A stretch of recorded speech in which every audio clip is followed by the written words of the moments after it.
Hello, I'm Jeremy Rivera, your unscripted small business podcast host. I'm here with Allie Raymer, who's going to introduce herself, her jet-setting ways, and her new business. So let's hear what you've been working on and Yeah, what's this in is the so works exciting, this Jeremy, to week. talk. This week of all weeks is just so fun because I am launching something brand new.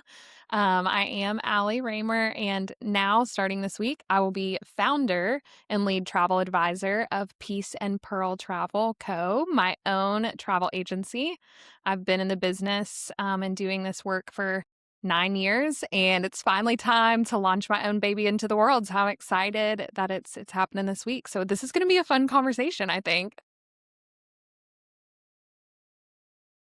I'm curious, with the world of travel, people get into it in very different ways. Is this something that where you had a family connection, somebody that was connected and showed you, oh, hey, this is something that you can actually do? Because most people are like, oh, hey, Hmm. travel, that's not work. Hmm. And you're like, travel, I could, Right. make a business around Yeah. that. So for So me, where I did was a that high school start? English teacher and I was teaching at a Title I school. And I was selling travel to kids who couldn't afford it, to be totally honest, but we were fundraising the heck out of it and had a great time doing it. And yeah, I was taking kids all over the world. We went to Central America and Europe and just having so much fun. It was a different season of my life and it was amazing. And my husband's aunt actually owned her own travel agency. And she was seeing what I was doing with these high school kids and seeing how much travel I was getting to do myself and thought, Allie, you could sell travel to people with money. And I thought, oh, really? Like, I had never thought about that before. And so in the summers, she would just kind of invite me over. I had summers off as a teacher and I would just kind of watch her work. And I liked it a lot. I actually just picked up on it really quickly. I don't have a like marketing or sales degree or something like that. But, you just kind of learn it and you learn the ropes from a veteran. And that's how I got into the business. And yeah, she brought me along and we'd been going ever since for the last, 9 years. So So what is it that you've been you don't, unless you're crazy, you don't start a company overnight, like uh yeah. pivots like that usually take time. And kind of, when was your epiphany moment of like, I need to I need to take control of it. I need to be the founder. I need to do this. What was that confluence of pressures, aspirations, Gosh, yeah, ambitions it that has led to been that such decision? a process. I mean, I would say a lot of people that are in this industry of what I do, planning travel, working on the agency side of things. Um, I would say most people probably start their own agency within 3 to 5 years. Okay. For me, it took a little longer. One, because of COVID. So the pandemic literally destroyed my business of, just it was what it was at the time. And I really did have to then build back once the world got traveling again. I had to build back my business in a different way. So that just took time, and that was in about year 3 for me in the business. And so I built back and I built back much better with better systems and, really thinking about I want this to grow at a level that I can leave teaching fully behind and just go headlong into this. So that took a little bit of time to rebuild that. And then it kind of came back with a vengeance. Honestly, I mean, we experienced revenge travel in our industry. I mean, people were, pent up for a while and they were needing to go. Yeah, so we experienced the Revenge revenge travel. travel pretty Love that. heavy, and because I had kind of relaunched and built back my business and built up my marketing and the audience that I was speaking to, it really started to dial things in and I was getting leads just like crazy. I couldn't keep up with them. And I thought, okay, now I've got to build a team and I don't really know how to do that. So I'm just going to do it and ask for, forgiveness later from my agency owners, which tends to work well. That's just my personality. So I did that. I just started kind of adding people in and spreading the leads out so that we could manage and really grow and scale. And then once I did that, as you become a team lead and you start to get into these nuances of this is how I like to lead. Then I think pushing up the boundaries, you're pushing up the boundaries of like the owners, and they lead just a little bit different. They might have a little bit different vision than you do. So really that's where it came down to was just being in that leadership role that I had created for myself. I then felt like, okay, now it's time to take the leap and go into full agency owner, founder mode because I do have a really specific vision of how I want this agency to look. And when my husband's aunt took me in, she had a really specific vision too, and it's her baby. And that's great, and that was her thing. Right. But I had something that was just going to look a little bit different. And I knew in order to really like break through, I needed to just go out on my own. So, It's funny to talk about coincidence because I started adding a segment where I asked my mm, current guest something from a previous guest, and this previous guest was from Sylvain Morin and Associates, and they wanted to know what was the most surprising challenge or the thing that you forgot in your business right. plan, and so that's a little bit different as you're like literally like, Yes. probably still have the Yes. changing the Word document right now as far as what the business Right. plan is as you're looking to launch. So I'll phrase it this way. When it comes to your business plan, what has been the most significant challenge Gosh, for you I would to say for overcome? me, it's really I'm such a ADD squirrel brain, and I'm very much a creative. So I think for me, really sitting down and creating for myself that almost like a checklist, of okay, here is the all encompassing, here is every single component you're going to need to do. And it's like, I have been in this business for 9 years. I know how to run it on the day to day, but zooming out, seeing it from, 30,000 feet essentially, and being like, how do I really want this to run at a much broader level? And I think I got a little bit of practice in that with the team lead situation. I kind of played with that. I got to play owner a little bit. But really zooming out and making sure that I have all my I's dotted, T's crossed, of just, yeah, the business plan. I mean, and I sat down with several marketing people, several branding gurus.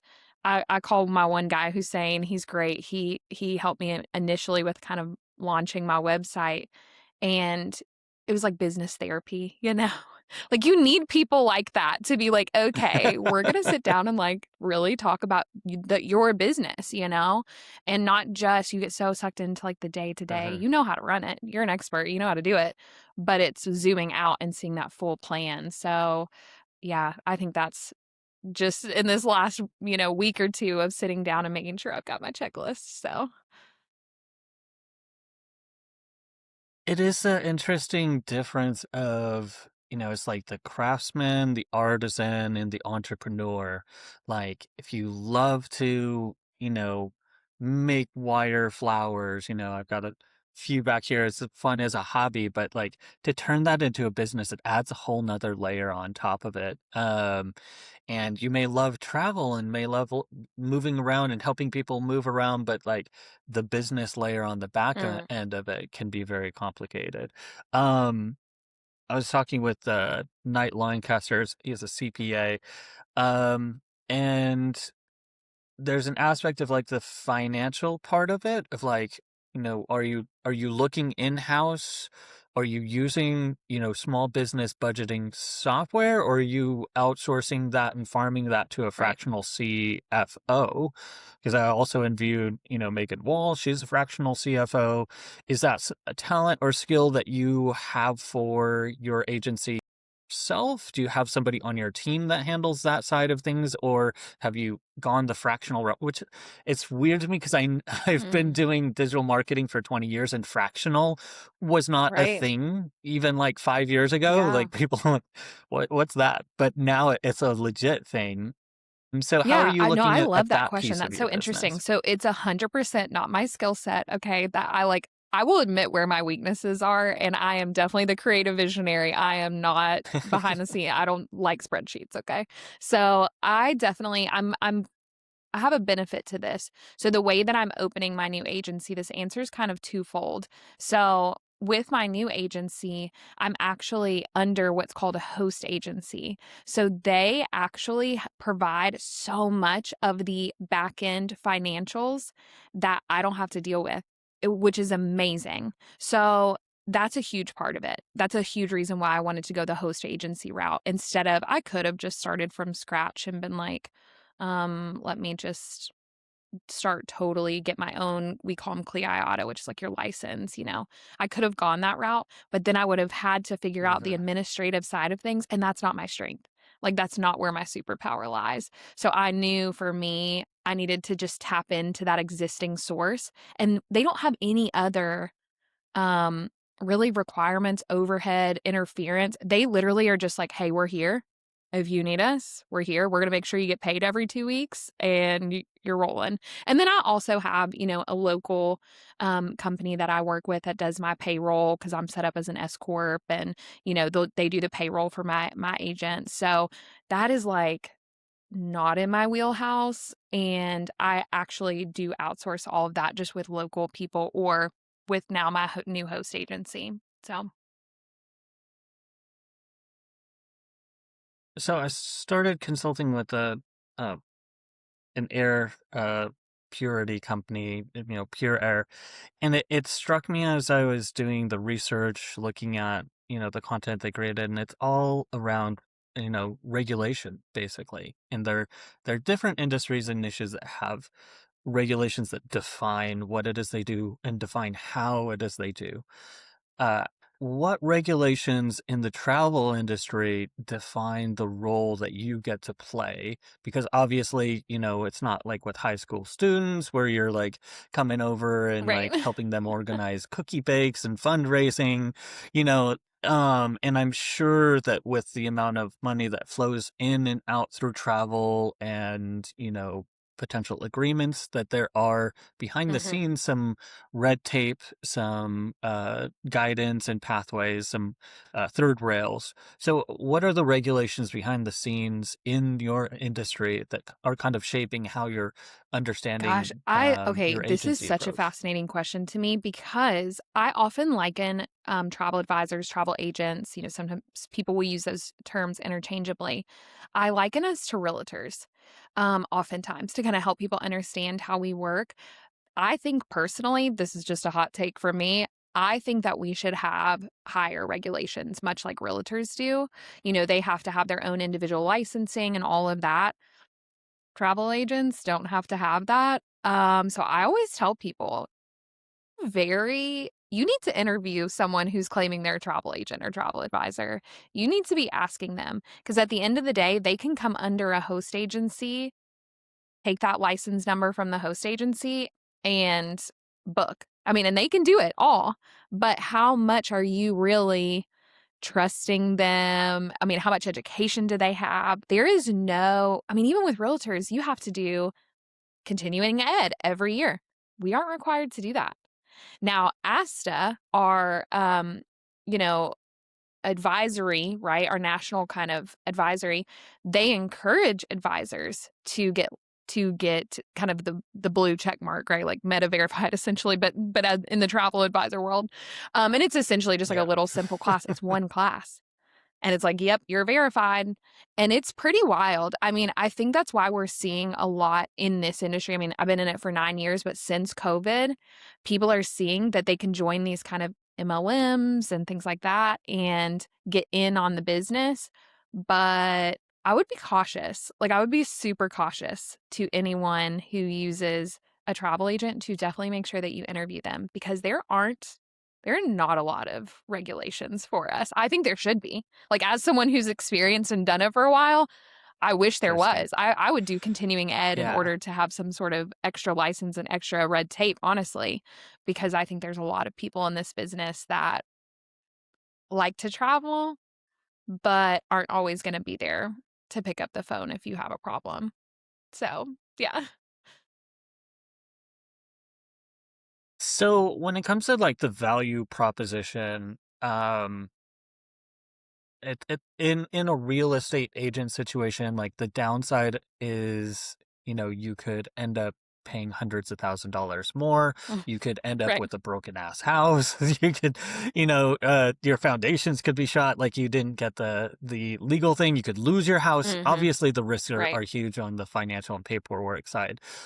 And this kind of comes down to the unique selling proposition of Right. why even use a travel agent. So somebody steps into an elevator. This is your Yeah. moment, Allie, your moment to shine. What do you do? Why do Yep. I need So a I would travel say you agent, don't need a Allie? travel agent. Okay? Especially with AI and AI agents. I mean, honestly, you can go to booking.com, you can go to Expedia, you can do everything that you want to do. You can book your own hotels, your own flights. It's super easy, okay? We've all done it, right? We've all gotten on our apps and booked our Southwest flights, okay? None of that is necessarily hard.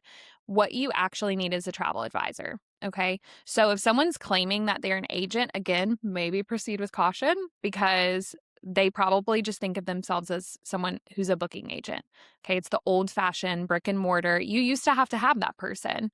They had to tick, like you would get like physical tickets for things, it just doesn't exist anymore. And again, with like the development of AI, like you just don't need that, but you do need an advisor. So for me, it's about the personal connection. Oftentimes I joke and say I'm like a marriage counselor.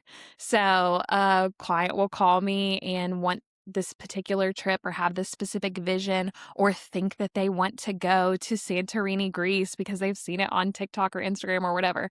And then I start talking to them and I start talking to their partner or their spouse. And I'm like, wait a second. What you all think you want and what you're actually describing and what you enjoy and your style and your personality, these things are not meshing. So let me instead redirect you. Let me give you these ideas instead. So many of the conversations that I have go down that path. A client wants to thinks that they want to go to Italy on their honeymoon, and we end up redirecting them, and they're having this amazing experience in Portugal instead because it fits so much better to what they're describing. So that's a big part of my job is the relational therapy kind of side, and really determining, okay, what's the best fit for you and what's the best product because let's be honest, the travel industry is just overflowing with product types. I mean, every week we get introduced to new products, of this new cruise ship or whatever. So it's really trying to navigate that as well. If you were to want to book, a river cruise, for example, you probably know Viking because they direct consumer marketing all the time. But that's probably just looking at you, Jeremy. I don't think Viking would be a good fit for you. I'm just going to be honest. It's a little oxygen tanky and a little maybe gray hair, okay, blue hair situation.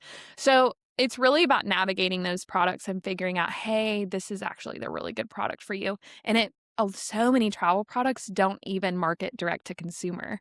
They only market to travel advisors. And we just have a lot of perks. I mean, at the end of the day, using a realtor technically costs you money, right? It's the commission. But oftentimes for us, our suppliers would be getting that commission regardless. I always use Disney. I don't do a lot of Disney, but it's a great example. If you want to book a Disney cruise, it's going to cost you the same amount whether you use a travel advisor or not.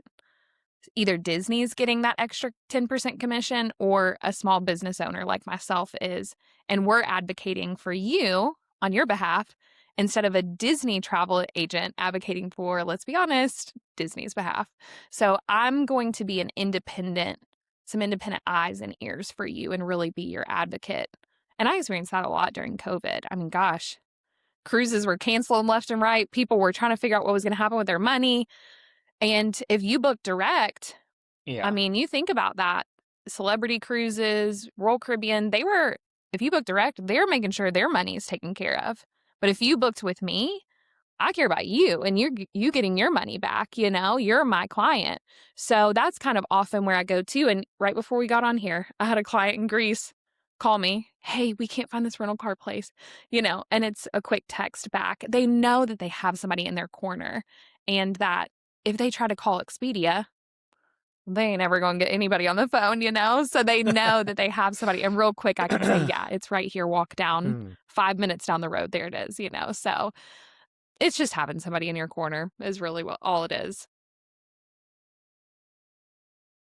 raw curiosity moment, like what's the mix for your agency of like where you're expecting that revenue to come from? Is it direct commission from being a consultant, or is it they buy these packages and there's a percentage that you get for that?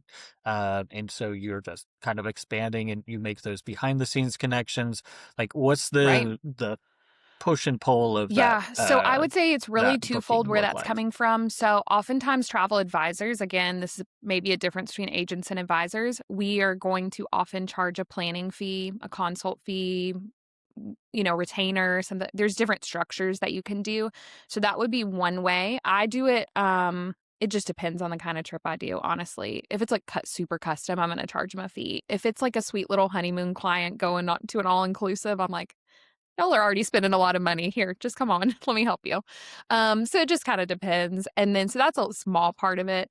And then the larger part is the commission. So based upon what kind of consortiums we belong to, what kind of host agencies we belong to, how many bookings we do, if we are very loyal to certain products, then we obviously get higher commissions as we sell more of that product.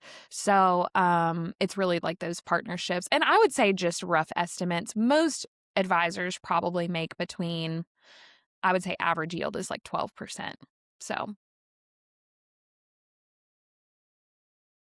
Kind of changing gears, what's the top 3 most wild trips you've sent okay. people on? Number 1, this was very early on. I did like an expedition cruise, which was totally foreign to me. Like, especially so early. I'd never done anything like that before, where it was like a super small ship and they were like, I mean, it was an expedition. Like, it was not Royal Caribbean water slides. So that was really unique. They did an expedition to Alaska, and so they got to go into all these really tiny places, and again, it was so early in my career that I was like, "This is mind-blowing to me that people want to do that kind of trip." That sounds a little intimidating to me, but and yeah, and that I got to learn so much in that process. My other is probably, one of my favorites is when clients call me and they wanna go for a really long time. So I often will have clients call me and they're like, "Everybody thinks I'm crazy. I wanna go to Italy for a month, or I wanna go to Spain for a month," or something. I'm like, "Yeah, let's do it," you know? So those are probably some of my favorites. I've had quite a few of those. Um, and then I would say, oh gosh, I'm trying to think of something else that would be really crazy. Hmm. I'd say, like, anything, it feels crazy to me, but anything that's in, like, Southeast Asia, and we're kind of going through a little bit of navigating with Southeast Asia, I always find that super fun, and different. Maybe because I book a ton of Europe day to day, so it seems a little bit more basic. So anything Sure. that seems outside of that and a little bit more exotic feels really fun. So I would say, yeah, whenever I've done anything like I did a wedding in Bali. Oh my god, like, that was wild, and trying to think about where are we gonna take the wedding pictures, and it was really fun. So, anything that's, like, Southeast Asia feels really just different to me. So, I interviewed, Jacob Egbert. He's got, his TikTok channel, and he's jet setting. He literally just did a video where he's like, "Oh, hey, this is the most expensive, oh, way to yes. travel to Japan." It's like this is a $7,000, So amazing. full suite. The airline is like delivering, sushi to your Yes. room. You've got a full suite on half of the plane. Right, I didn't even know there right. were full bedrooms on certain planes. But what is the most Mm, bougiest, the top tier, the I'm eating yeah. beluga caviar moment that So, I you've, have a client, she's assisted? actually local, but she owns a clothing brand, we'll say. I don't wanna, like, give away her. Um, yeah, I would say any trip that I have ever done for her and her family has been quite over the top. We've had, they did a private cruise along the Seine River when they were in Paris. I mean, they've stayed at all the like over the top five-star resorts in Italy, in France. It was pretty wild. I mean, anything that I've done for her and her family, she has a family of 5, so they want it to be private, luxury, 5-star, flying first class.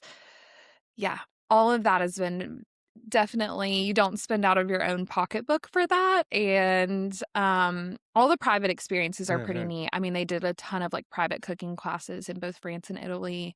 They got to do, like, the VIP Disney experience in Paris, so yeah, it's always fun when people are like, "There's literally no budget." I mean, people will say that often to me, and then I start throwing out numbers, and they quickly realize they have a budget, but I would say for her family, doing things for them the last few years has been really fun because it really is anything goes. And, the more private and the more exclusive, the better. Yeah, I mean, anything like they always do, like, boat rides along the Amalfi Coast or really cool dinner reservations like Michelin star. That's always so fun, so Another subject with them is it's kind of their bread and butter is, turning points into vacations. And, I have a friend who does that, and he and his wife have gotten to travel a lot because he mhm. turned his business expenses into a lot of points. Um, what's your advice in that game, and what are some Yeah, for upsides and sure. So I downsides to always that tell my practice? clients I use points myself. I obviously love to travel myself, so I need to capitalize on that. I have 2 kids. We often take them with us, so we try our best. So my first piece of advice would be to definitely find a card that fits your style. Oftentimes, I feel like the airlines are the best because that tends to be for me, it's like the thing I don't wanna spend money on. I don't mind to spend money on a nice resort or a nice hotel or a cool experience. I just don't wanna spend money on the flight. Like, even those really bougie suites, like, at the end of the day, like, you're on an airplane, okay? Um, and it's 8 hours of your trip, or whatever. So, I would say definitely choose one that's gonna be great for airline. I know I have, like, the Capital One Business Spark card. It's fabulous for points. And then also too, having, like we're super close to BNA in Nashville, so Southwest has a amazing schedule out of BNA. So thinking about your local airport and looking at that local schedule and who's going to serve you best for your travel goals, and really that takes you sitting down and going, where am I going to go for the next 10 years? What are my plans? Is it more international? Do I need to go with something like a Delta or United or something like that? So or something that's a little bit more flexible, like a Capital One or something. And then, you have like the Marriott's and all those things. That's great. I love points and my clients love points, and I'm always willing to work with points. I tell clients, we'll build the whole trip. I've got a guy that's like avid Marriott. So when I build his trip I just did it for Spain and Portugal. I just put in a bunch of Marriotts wherever I can. And then guess what? He approves it. He goes in and books all the Marriotts. We just replace those. He saved himself a ton of money. I'm still managing his whole trip and I'm still getting commission on those boutique cool hotels where Marriotts aren't available. And I'm still getting commission on all his experiences. So for me, it's like, yeah, do the points, play the game, and you can still work with a travel advisor. Like that, there are different ways that we can navigate that for sure.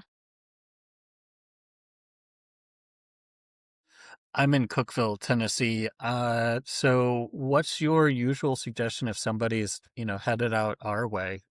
Obviously people are most likely doing the weddings, Right. wedding party stuff down on Broadway, but what would people be surprised, from your perspective that's Gosh, available in okay. Tennessee? Now Tennessee, this is like I probably don't know Tennessee as well because I'm in Kentucky, but we recently just like went back and did like the whole Smoky Mountain kind of thing because I hadn't done that in a while, and I love that. And Dollywood is low key really legit.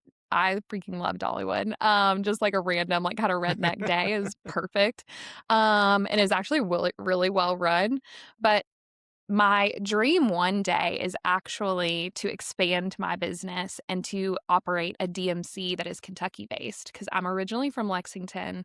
I am very much a bourbon and horse girl, and I have a lot of Kentucky pride. So one day, the goal down the road is to expand Peace and Pearl and have it be a DMC for Kentucky, which is just like a local connection. So if people want to come into Kentucky, experience horse country, experience bourbon country, our amazing food culture. then I want to be the person that they call. So that's a dream for another day. I got to focus on one at a time. But yeah, I probably know Kentucky a little better than Tennessee, but that would be, I'd say just drive a little bit further north. Come up to Kentucky. Yeah, please I'll give my do. own travel tip here. We have Mm. insane parks really close to Nashville. There's so many Mm, beautiful parks. The Cedars of Lebanon. It's a unique sub biome where the cedars are cool. growing out of the Yeah. rocky ground. Fantastic camping. Burgess Falls, Cummins Falls is Yep. 5 minutes away from me here. It's gorgeous. And the secret is there's a place called Upper Cummins Falls. Look it up. It's called Waterloo, and it's just as big as Love Burgess it. Falls, and Yep. it's a private parking. You go and you can tube down from one waterfall to the next waterfall. They have tubes to rent if you don't have any. Okay. There's So you'll just private plan my camping trip to there too. Tennessee. So secret hidden spot in Cookeville. Yeah, Perfect. I I'll love it. just tell you where to go. Okay, okay, You can that book, sounds but I'll good. just No, I tell love you where that. to I go. always love hearing, like, because whenever you're local, you know the local spots, you know what's cool that nobody knows about. Absolutely. As we kind of round out the interview here, where are you? You mentioned, on the marketing side of things, people are seeing what you're doing. So is part of your marketing strategy you yourself going these places and making reels while you're in Jamaica, you're in the Bahamas, or hiking in an Alaskan mountain, or are you more of a homebody and, Right? sharing content? What's your I have always marketing found strategy for that, this? for my target market, tends to be Instagram and Facebook. I get kind of that split audience. I get a ton of millennials and a ton of Gen Xers that are on Instagram. A lot of times, moms that are on there scrolling. And so because of that target market, and then I get the boomers on Facebook, that are retired and have the money and have the time.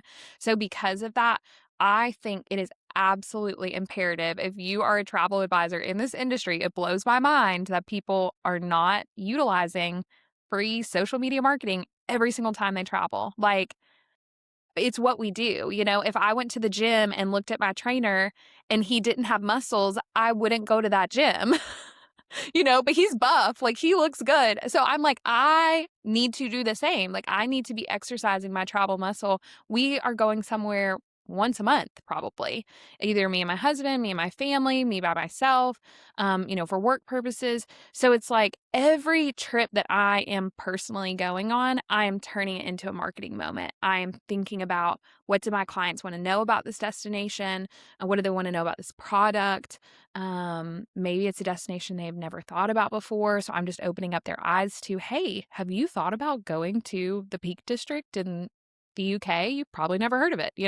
So it's kind of like thinking about what my audience is wanting. And I love that. I mean, you have to put that content out there. People love travel content. People love talking about travel. I sell the coolest thing ever. Like I literally sell memories and experiences. So, I just don't think there's a better industry. I really don't. I'm so biased, I know, but you could walk up to a total stranger in a coffee shop and ask them about their last vacation, and they would talk to you for 20 minutes. I mean, it's the easiest thing to talk about and sell. So yeah, that's a huge part of mine that honestly a ton of travel advisors don't do is they don't post about their own trips. And I think that's just a huge gap in the industry for sure. It just blows my mind. They don't do that. On the marketing side, well, my friend Matt Brooks of SEO Tarek says ChatGPT is your Mm, least trained but most popular customer support representative. As a business owner, what has been your experience in your stuff getting mentioned when people are doing yeah. research in their AI tools, whether it's Gemini or, mentioning, oh, hey, I came across this of Mhm. yours in GPT, or I was asking Copilot and it came up with this. Have you come across any of those genuine interactions, or is that just something that here on the marketing side, we're like, oh, That's No, totally definitely I've seen it. happening, but Yeah, is it I've really definitely seen it. happening I to a always every degree? time I do a consult call, many of my clients are coming to me, they've never worked with a travel advisor before, okay? So they're coming to me, which is my favorite, because 'cause I'm like, "I'm about to hook you in and you're gonna be mine forever, it's gonna be great." But yeah, so many people, I would say in the last year, we get to the end of that consult call and I'm like, "Hey, who can I thank for referring?" Because most of my clients come from referrals, okay? Who can I thank? And they're like, actually, I just, yeah, Google was the answer before, but now it's definitely getting into, oh, yeah, I saw that on AI, whatever. I asked Gemini and you came up. You were the first one. So it is kind of interesting. And I do think it's something we just have to keep in mind when we are marketing and updating all, we used to think SEO minded. And now it's like, okay, but what is AI going to be looking for? Because everybody's using it now. I mean, it just is what it is. Even like, I feel like my parents are using it and they are like such traditional boomers, and they know how to do it. So I think we just have to lean into that because, yeah, I've had that happen quite a few times where someone said that they found me from some sort of AI search for sure. Just so you know, if you're keeping track of your Google Analytics, they just upgraded their software, just upgraded their program to add AI chat helpers as a default marketing channel. So you can separate, and if you are advanced, you can use your Claude or GPT to use the new Google Analytics MCP. So you never have to touch the GA4 abomination Nice. from the marketing side. It's just a horrible interface that is so difficult to use and understand what's happening with your traffic. But they added an MCP server for Google Analytics you can connect Love that. so that's a hot tip for anybody on the marketing side. The default channel is added, so you don't have to add those custom filters in if you were smart and savvy enough to do that before. And now you don't ever have to actually open up Google Wow. That's Analytics awesome. after Oh, you that's such a install good it. tip. So Thank you. Love it. Love it. I give and I take. I give and I take. So I know you're launching a new agency. Does that come with Yeah. a new URL for the site? Is it allieraymer.com and is transitioning to the agency? What's your plan on visibility and if people want to Yeah. find you through a website, Yeah, for sure. So it's where going to can they find you? transition to peaceandpearltravel.com. That's going to happen this week. I'm super excited. And then everybody can always find me on Instagram is such a great place. Like I said, that's where the majority of my audience tends to find me because that's where I'm posting just kind of the real deal, authentic me all the time.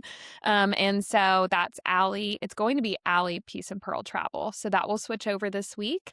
And you can find me there. And then finding me on LinkedIn is a great spot too. I talk to more of like an advisor industry audience on LinkedIn and kind of give more behind the scenes of business there.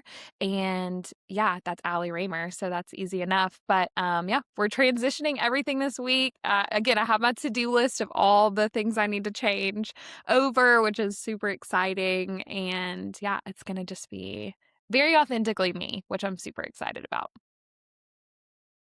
Thanks. Best Yeah, of thank luck you so and much. happy travels.